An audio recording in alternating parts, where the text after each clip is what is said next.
ಶುಭೋದಯ, ನಮಸ್ಕಾರ. Welcome to Yoyo Kannada. ಬನ್ನೀಗ ನೋಡೋಣ ಕರುನಾಡಿನ ಪ್ರಮುಖ 5 ಬ್ರೇಕಿಂಗ್ ನ್ಯೂಸ್ಗಳು.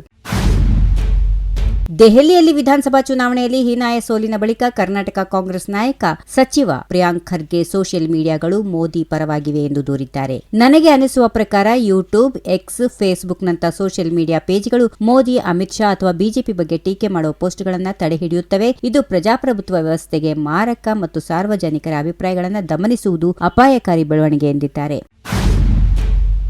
ಬಿಜೆಪಿ ಪಕ್ಷದಲ್ಲಿ ಅಧ್ಯಕ್ಷರ ವಿಚಾರವಾಗಿ ವೈಮನಸ್ಸು ಮೂಡಿದ್ದು, ಈ ವಿಚಾರವಾಗಿ ಶಾಸಕ ಬಸನಗೌಡ ಪಾಟೀಲ್ ಅವರು ಮಹತ್ವದ ಮಾಹಿತಿ ಹಂಚಿಕೊಂಡಿದ್ದಾರೆ. ಬಿಜೆಪಿ ರಾಜ್ಯಾಧ್ಯಕ್ಷ ಸ್ಥಾನ ಮಾತ್ರವಲ್ಲ, ರಾಜ್ಯದ ಮುಖ್ಯಮಂತ್ರಿ ಆಗುವ ಎಲ್ಲ ಅರ್ಹತೆ ನನಗೆ ಇದೆ ಎಂದು ಯತ್ನಾಳ್ ಮತ್ತೊಂದು ಹೊಸ ಬಾಂಬ್ ಸಿಡಿಸಿದ್ದಾರೆ. ಈ ಮೂಲಕ ಮುಂದಿನ ದಿನಗಳಲ್ಲಿ ಸಿಎಂ ಆಗುವ ಹಂಬಲವನ್ನ ಅವರು ವ್ಯಕ್ತಪಡಿಸಿದ್ದಾರೆ.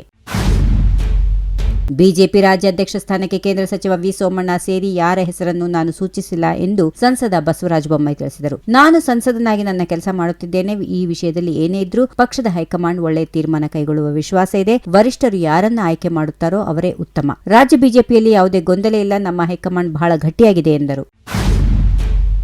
ಕರ್ನಾಟಕ ಬಿಜೆಪಿ ರಾಜ್ಯಾಧ್ಯಕ್ಷ ಬಿವೈ ವಿಜೇಂದ್ರ ಹಾಗೂ ಬಸನಗೌಡ ಪಾಟೀಲ್ ಯತ್ನಾಳ್ ದೆಹಲಿ ತಲುಪಿದ್ದಾರೆ. ರಾಷ್ಟ್ರ ರಾಜಧಾನಿಯಲ್ಲಿ ವರಿಷ್ಠರ ಭೇಟಿಯಾಗಿ ತಮ್ಮ ಬೇಡಿಕೆ ಇಡುವುದು ಬಹುತೇಕ ಖಚಿತ. ರಾಜಧಾನಿಯಲ್ಲಿ ರಾಜ್ಯ ರಾಜಕಾರಣದ ಮಹತ್ವದ ಬೆಳವಣಿಗೆ ನಡೆಯಲಿದೆ. ಎರಡೂ ಬಣಗಳ ನಾಯಕರು ದೆಹಲಿ ವರಿಷ್ಠರನ್ನೇ ಭೇಟಿಯಾಗುತ್ತಿರುವುದು ಏನೆಲ್ಲಾ ಬೆಳವಣಿಗೆ ನಡೆಯಲಿದೆ ಎನ್ನುವುದನ್ನ ಸಹಜವಾಗಿ ಕುತೂಹಲ ಮೂಡಿಸುತ್ತದೆ. ಇಂದು ಎಲ್ಲಾ ರಾಜಕೀಯ ಬೆಳವಣಿಗೆಗಳಿಗೆ ಉತ್ತರ ಸಿಗುವ ನಿರೀಕ್ಷೆ ಇದೆ.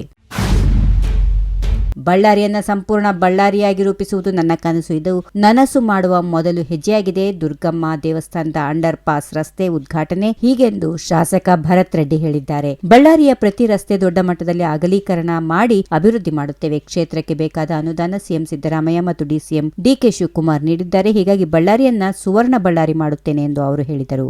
If you like this video, ಬೇಗ ಲೈಕ್ ಮಾಡಿ, ಕಾಮೆಂಟ್ ಮಾಡಿ, ಶೇರ್ ಮಾಡಿ ಹಾಗೂ ಯೋಯೋ ಟಿವಿ ಕನ್ನಡವನ್ನು ಸಬ್ಸ್ಕ್ರೈಬ್ ಮಾಡಿ.